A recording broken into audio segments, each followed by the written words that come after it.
All right, guys, real quick and dirty video. I'm gonna try to keep this short and simple for you.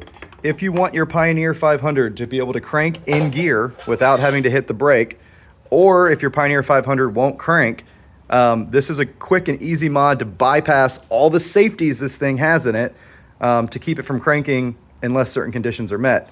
So all you have to do is find this yellow-green wire, yellow with a green stripe wire, that comes off of your solenoid. It goes to a black connector right there, and then it goes over to the back of these blue relays. Just find that wire, cut it, and give it a ground. By giving this a ground, it means the solenoid always has a ground and it bypasses all the safeties. You can crank this motor whenever you want now. I like that because it comes in handy underwater. If your brake switch goes out, you can still start the motor, stuff like that. It just makes it simpler. Yes, this is probably dangerous. Proceed at your own risk.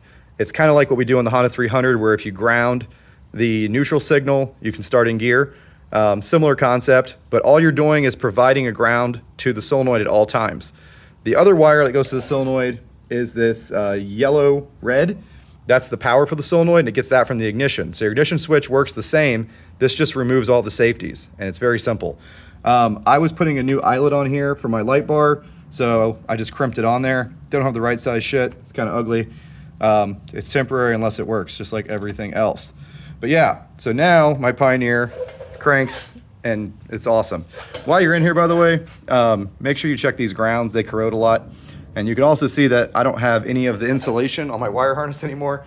It was getting full of mud and it was starting to cut through wires and shit, so I cut it off. That way the wires can get dried out and it doesn't get packed full of dirt. But yeah, little tip for you there if your Pioneer's acting up.